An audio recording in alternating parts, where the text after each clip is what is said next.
Radhanath Maharaj,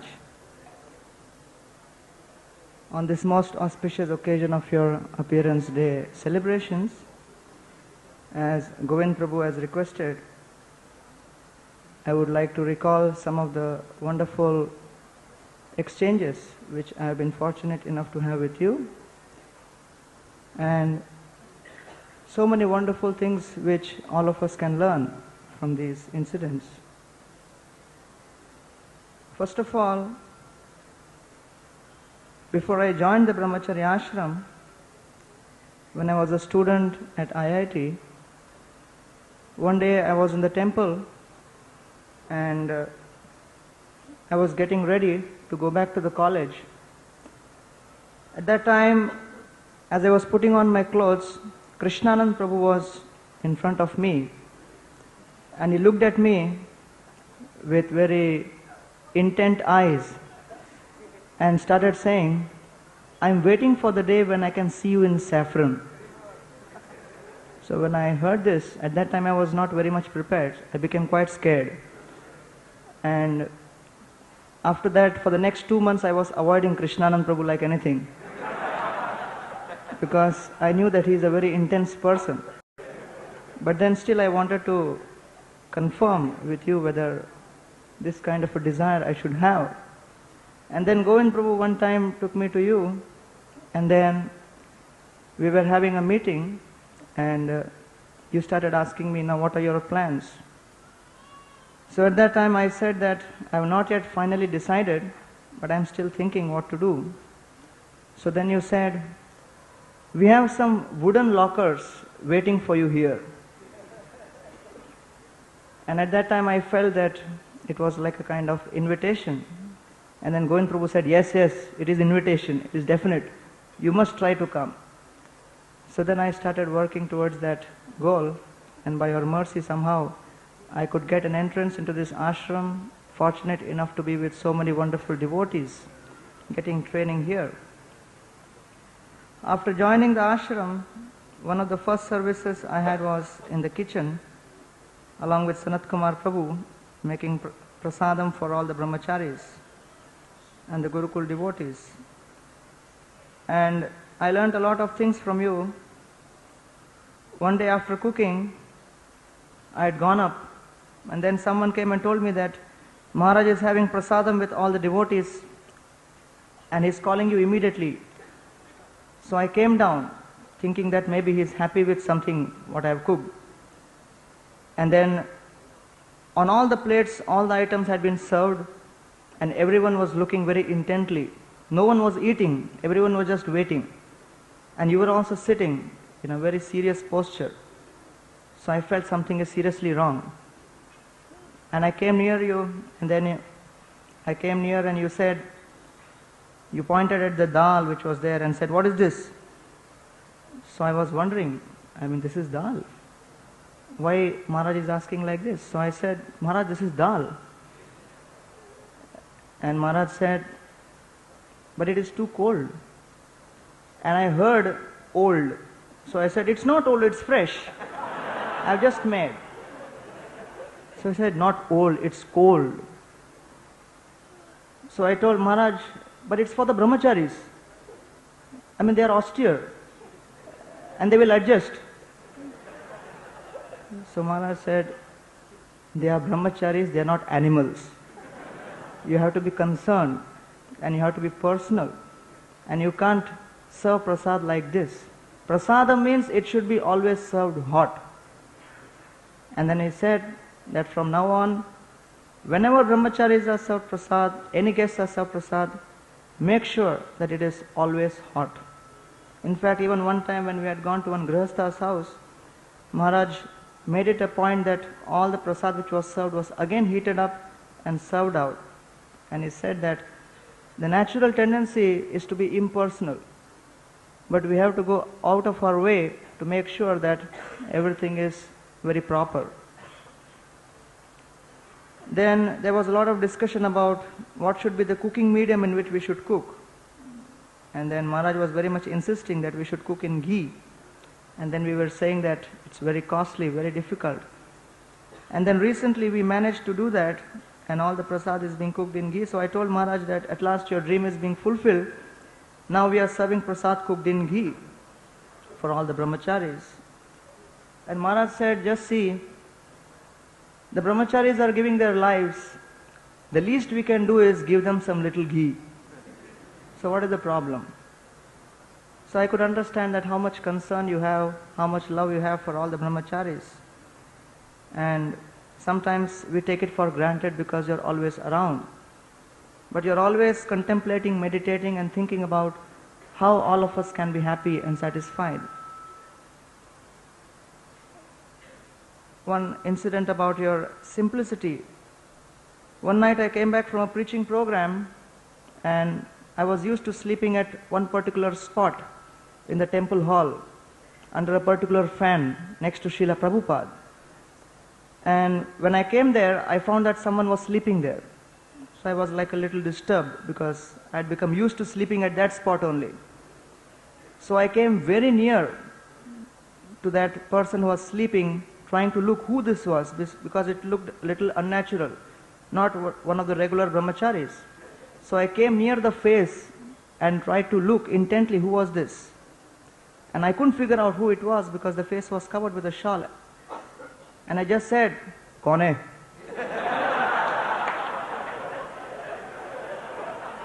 And the answer came, "Radhanath Swami."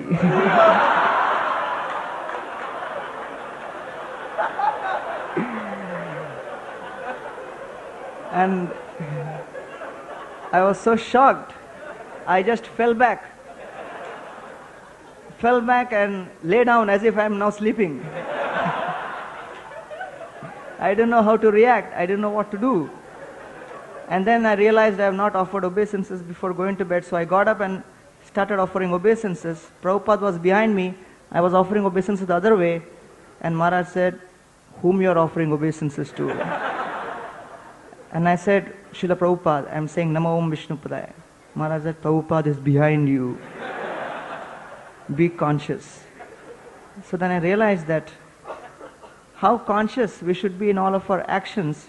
Sometimes we just do things mechanically. And one of the very wonderful lectures I liked of Maharaj is when he explains all the various exchanges, how things become mechanical, how the arati we do, how the loving exchanges between Vaishnavas, everything tends to become mechanical. So I definitely need your special mercy to overcome this tendency. Recently, a few months back, Maharaj was showing by his own example how to be a humble servant. He started washing his own clothes and he started going all the way to the terrace and he was drying his own clothes. And we were all bewildered why this was happening. And Maharaj explained to us and said that all of you should realize that you must always be careful about not taking service from others. And you should always know that whenever material opulence increases, there is always a chance for all kinds of infighting to develop. This has been the history of all institutions. Therefore, I am very much concerned that the loving spirit amongst all of you should remain. And therefore, I am doing this out of love for you. So Maharaj was always been very, very particular that none of the brahmacharis become overly proud, and he is especially very much insistent that all the brahmacharis should be engaged in some kind of menial service. In fact, in the initial days, I think 5 years back, after the first Gita course was conducted in the temple in October of 95, Maharaj used to hear all the lectures in his room or sometimes outside the temple hall. And then after the first 2 lectures were over, then I had given the second lecture, and the next day Maharaj met me behind the DT room. And at that time I had a very long shikha, because after joining, that much of shikha had been left. So practically it covered the half of my back. So Maharaj came to me and then he caught hold of my shikha. And he said that, "Do you know the purpose of this shikha?" I said, "No, Maharaj. I've heard that it is usually used to prevent a disciple from falling down." Maharaj said, yes. When a disciple becomes unsurrendered, then a spiritual master picks him up with the help of this shika. And longer the shika means more unsurrendered. And then he said, see Devamrit Prabhu, he has very short shika. He is so surrendered. And then he said, just see, yesterday so many people were offering obeisances to you, praising you, what a nice lecture. But here I am, holding your shikha and moving your head left and right, and you can't do anything. So you should always remember that you may go out and preach, but once you come back into this temple, you are just a humble menial servant. And these instructions you have been giving to all the brahmacharis repeatedly. In fact, after Srinathji Prabhu conducted the 11-day discourse on the Srimad Bhagavatam, Maharaj wrote a very instructive letter to me in which he mentioned that material fame, infamy will come and go, but then Krishna consciousness means lifetime commitment, and one must not be overwhelmed by all the praise and blame which one gets in this life. At all times you should remember that devotees greater than you and me have fallen down because of the uprising of pride within the heart. Therefore, you should at no point of time consider yourself to be greater than even the new bhaktin who has joined the temple, who is washing the pots and who is engaged in menial service. And in fact, you have been very much concerned about this aspect, that a devotee, a preacher, can always be overwhelmed by false pride. In fact, after some time, the brahmacharis were celebrating birthdays. So on my birthday, we had a cake cutting ceremony at Maharaj's room. And very often Maharaj would be chastising me about how to be humble and how you should not become proud. So I was thinking today is the day where he will praise me, because it's a birthday after all and he may not be so heavy. So then the cake was arranged, all the brahmacharis came, and I was also sitting with hands folded, trying to show that I'm a very humble servant, and then expecting some words of praise, that now Maharaj will at last reveal to all the brahmacharis that I have some good qualities also.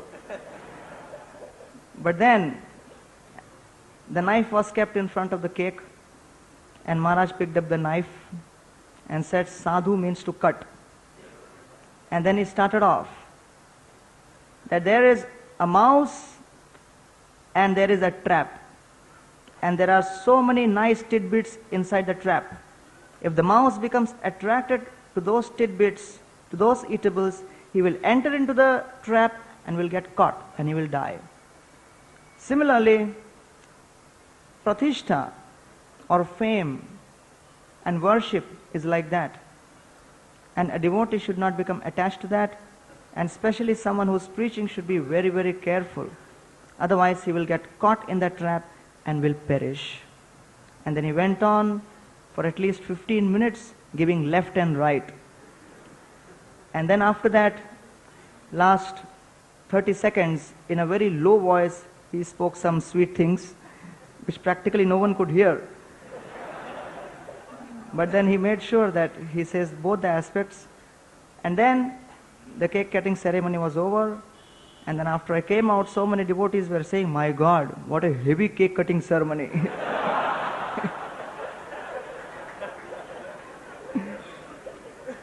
Then we were in South India Yatra, and at Kurma Kshetra we were about to take bath in one lake. And then Maharaj asked me, so do you know to swim? And I said, I don't know to swim. Maharaj said, you don't know swimming? I said, no. Then Stok Krishna Prabhu was standing nearby.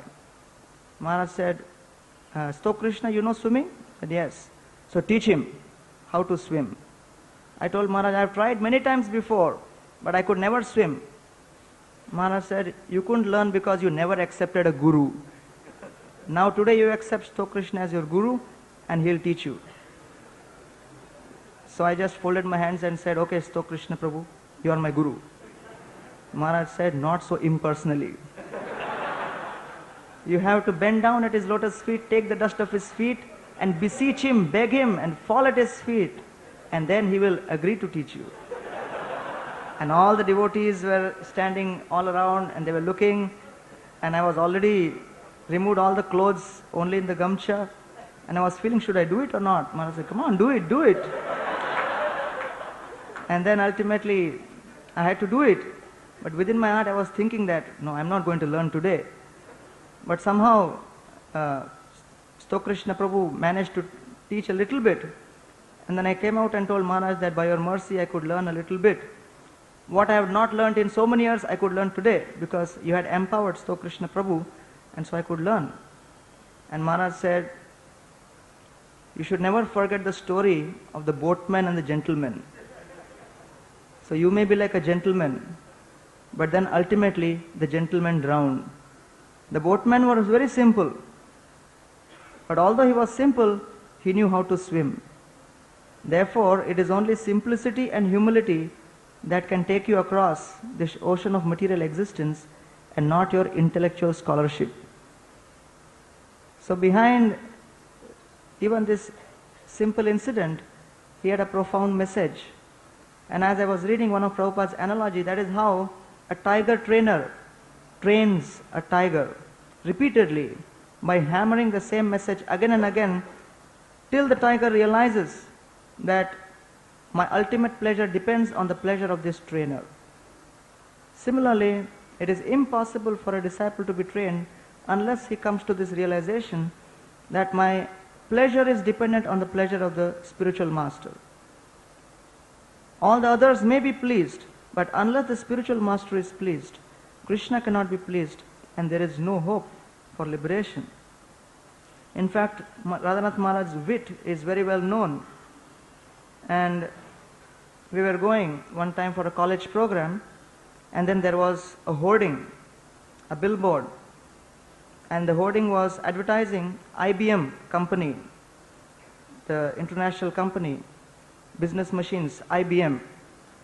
So Maharaj said, do you know what IBM means? I said, no. So he said, you know, in US, what BM stands for? So I said, no. He said, in US, BM means bowel movement. That means when someone wants to go and pass stool, they won't say, I'm going to pass stool. They will say, I'm going for BM. That means bowel movement. It's like equivalent to passing stool. So the meaning of this IBM means I pass stool. Because people are filled with material desires, and they are trying to propagate this on others. They have no purity, no Krishna consciousness, so it is as good as that. In fact, one of Maharaj's godbrothers, Pushkar Prabhu, was recently mentioning that Maharaj was in some place at United States, I don't remember the exact place, Alachua, and they were having a lot of meetings, very intense meetings. And the Back to Godhead office was also there, and the layout designer and photographer Yamaraj Prabhu, Maharaj was staying with him in the Back to Godhead office, in the BTG office there. So after attending some meetings, Maharaj was going back to the BTG office where Yamaraj Prabhu was there. So Maharaj told Pushkar Prabhu that now that these intense meetings are over, I am going back to the BTG office. And then he told Pushkar Prabhu that actually in history, I am going to be the only person who will go back to Godhead and meet Yamaraj. And then Pushkar Prabhu was laughing like anything. And he was saying that in spite of such a situation where there were so many various kinds of problems going on, Radhanath Maharaj has such a wit, he has such a transcendental humor that can enliven anyone at the most surprising time. Some of the instructions which we have been giving very prominently in the last 1 year is that Srila Prabhupada has given us practically everything, and there is no need to leave Srila Prabhupada's movement trying to search for anything higher or anything more. You have been emphasizing on humility and service attitude, and only that will give realization. In fact, one time he was telling me that I just do not want you to speak about Krishna, I want you to realize Krishna.